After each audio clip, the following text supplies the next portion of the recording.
Hey everyone, my name is Emma, I'm 28, and I live in a cozy corner of Chicago called Lincoln Park. It's a charming neighborhood with leafy trees, quaint shops, and neighbors who always wave hello. To most, my life looks pretty great. A loving husband, a comfy apartment, and a steady job at a local bookstore. But deep down, I'm not okay. Every morning, I wake up with this heavy ache in my chest. About a year ago, I made a choice that changed everything. I married a man named Leo, who's 32. Leo's wonderful, kind, caring, always with a warm smile. But the truth is, I don't love him.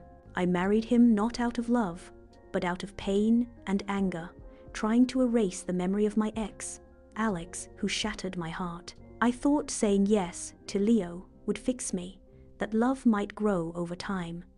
But it hasn't, and now I'm the one causing pain. Leo does everything to make me happy. Every Friday, he brings me flowers. He cooks dinner when I'm exhausted. He slips sweet notes into my lunch bag, calls me his sunshine, and kisses my forehead gently. Most women would feel so lucky to have him, but I feel guilty because I can't return his love.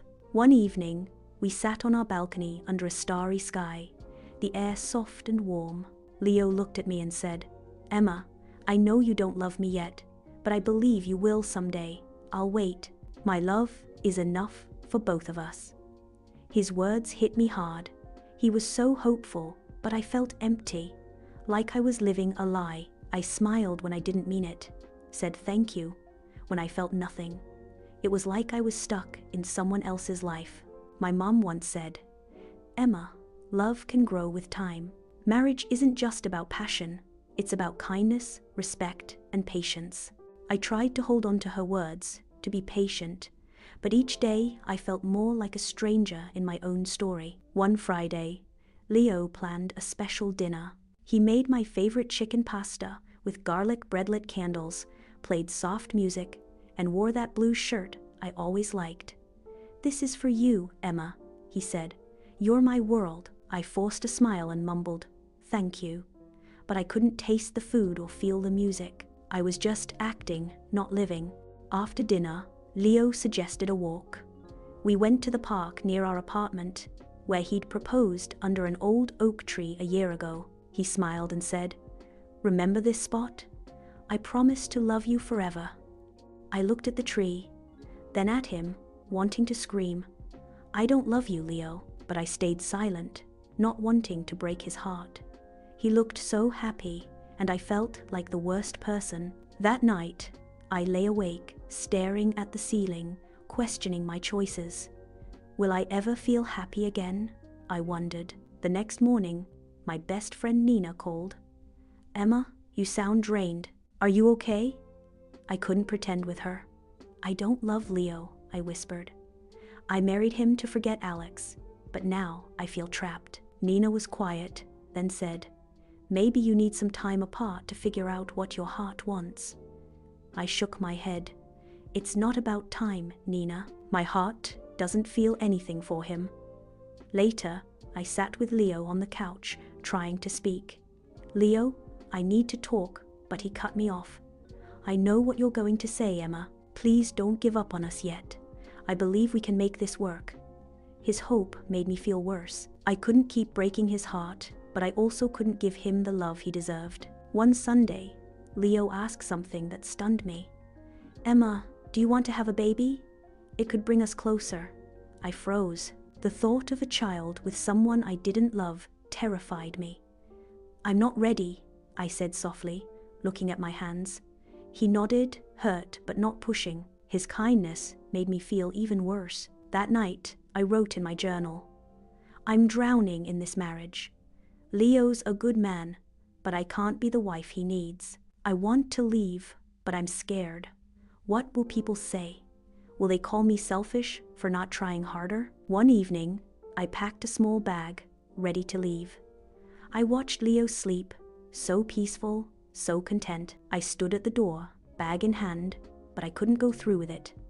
I dropped the bag and sat on the floor, crying silently. The next morning, Leo made coffee, kissed my cheek, and said, "Good morning, my love. I believe in us." His words broke me again. I wanted to shout, "Stop hoping!" but I just stared out the window, watching a dog run, kids play, the world move on while I felt stuck. Before I go on, I'd love to know, where are you reading this from? Knowing someone out there is listening gives me strength. Drop a comment, please. I'd really appreciate it. Days dragged on. I went through the motions: breakfast, work at the bookstore, fake smiles for Leo. One Saturday, he came home with movie tickets. "Let's have a fun night, just us," he said. I nodded, not wanting to disappoint him. I dressed up, put on lipstick, and tried to look happy. At the theater, Leo laughed and held my hand, glancing at me, hoping for a real smile. I tried, but it felt forced. After, he asked, "That was fun, right?" I said, "Yeah, it was nice," but inside, I felt hollow. At home, he made tea, put his arm around me, and whispered, "I missed you, Emma." I looked away, silent, feeling awful for hurting him with my distance. The next day, I met Nina at a cafe by the lake. The sky was gray, the air chilly. "You look exhausted," she said. I poured my heart out. "Nina, I feel trapped in a box with no way out. I want to leave, but I'm scared everyone will hate me for hurting Leo." She took my hand. "No one can live your life for you, Emma. You owe yourself honesty, and Leo deserves it too." Her words resonated, but the fear lingered. What if I hurt him too much?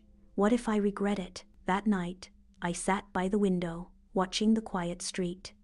Lights glowed from other homes, and I wondered if those people were truly happy or pretending like me. Leo sat beside me. "You've been so quiet, Emma. I feel like I'm losing you." I wanted to tell him the truth, but I lied again. "I'm just tired. Work's been hectic." His sad eyes saw through me, but he just nodded. The next week, Leo planned a weekend getaway to Lake Geneva. "Maybe fresh air will help," he said. I didn't want to go, but agreed to avoid hurting him. The lake was serene, the trees vibrant, but I felt nothing. At the hotel, Leo gave me a small box with a necklace, tiny heart pendant. "This is for you," he said. "My heart is yours." Tears welled up, not from joy, but guilt. I didn't deserve his love. "Thank you," I whispered. That night, I sat by the bed while he slept, silently crying, thinking about how I met Leo when I was broken, how I married him out of pain, not love. I realized living without love was worse than being alone. Back in Chicago, I started writing letters to myself, hidden in my journal. One said, "Emma, you're not a bad person. You made a mistake, but you didn't mean harm. Be brave and find your truth." Another read, "Leo's not your enemy, but he's not your home. You can't give him what he needs." Writing cleared my mind, showed me my pain. Nina called one day and said, "You sound stronger."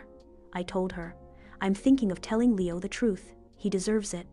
She replied, "I'm proud of you." That evening, I made tea and sat Leo down. My hand shook.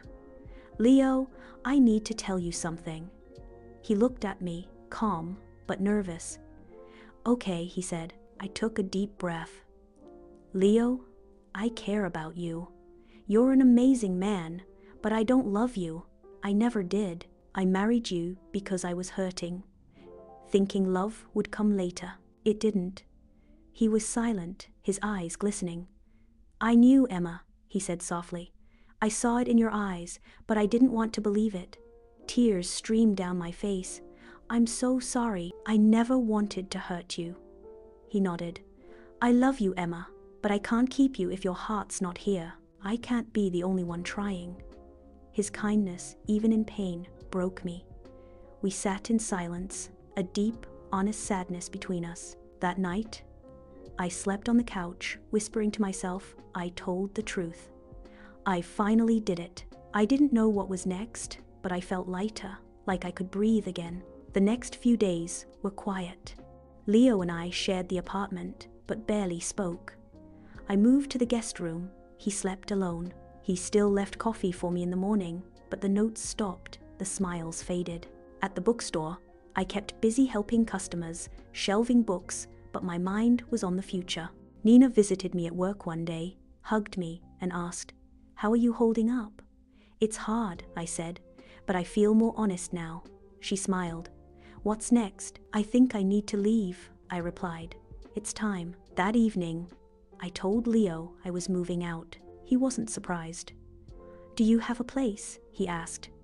"Yes, Nina's letting me stay in her guest room." He nodded. "Emma, I'm not angry. I'm sad, but maybe this is right." Tears fell. "I never wanted to break your heart," I said. He gave a small smile. "You didn't break it, Emma. I gave it to you freely, even if you couldn't keep it. I don't regret loving you." His words hurt and healed at once. The next morning, I packed a small bag of clothes, a few books, nothing more. The apartment felt heavy with memories. Leo carried my bag to the door. "If you need anything, call me," he said. "Thank you for everything, Leo," I replied. "You were always good to me." He looked at me one last time. "Take care, Emma." I walked out. Nina was waiting in her car. "Let's go," she said, smiling. I got in, and we drove away. I didn't look back. At Nina's, I cried in the guest room, not for Leo, but for the mix of guilt, sadness, and faint hope I felt. I'd made a choice for myself. I'd been honest. I stayed with Nina for weeks, helping with chores, watching movies, finding comfort in her quiet support. I started taking walks by the lake, watching people live their lives, dogs running, bikes whizzing by. It calmed me. One day, I saw a flyer for a creative writing class at the community center. Something clicked, so I joined. The group was small, just 8 of us. We wrote stories and shared them. At first, I was nervous, but soon I loved it. I wrote about my pain, my past, my hopes. One night after class, I wrote in my notebook, "I lost love before I found it, but now I'm finding myself." It made me smile. Weeks later, Leo texted, "Hi, Emma. Just wanted to say, I hope you're doing well. I'm taking a cooking class to stay busy. No need to reply. Just know I'm okay." I stared at the message, then replied, "Hi, Leo. Thanks for writing. I'm in a writing class, it's helping. Wishing you peace." We didn't talk again, but it felt like a kind goodbye. Months later, I moved into a small studio near the bookstore. It was simple, but mine. I painted it light yellow, added flowers by the window, hung a lake photo. I made my own coffee each morning, sat by the window, and watched the world. I felt lonely at times, but free. I thought of Leo, hoping he'd find someone who loved him fully. He deserved that open-hearted love. One day, cleaning a drawer, I found the heart necklace from Lake Geneva. I held it, then placed it in a box with a note. "Thank you for your kindness. Itwa couldn't wear it, but I'll always remember it." I left it with Nina to return to Leo. As seasons changed, so did I. I smiled more, made friends in my writing class, laughed again. One night, I looked in the mirror and saw a woman with tired eyes, but a real smiler woman finding her way. I whispered, "It's not a perfect story, but it's mine. I'm still learning, still growing. I don't know what's next, but I've learned this. Never marry for the wrong reasons. Never silence your heart. If you're feeling like I did, know you're not alone. It's okay to mess up, to start over. Be honest, be brave. Your heart knows the truth." Thanks for reading my story. It's not all happy, but it's real, and sometimes that's the bravest thing we can be. If this resonated, please like, comment, and share. More stories are coming. Let me know where you're reading from. I'd love to connect.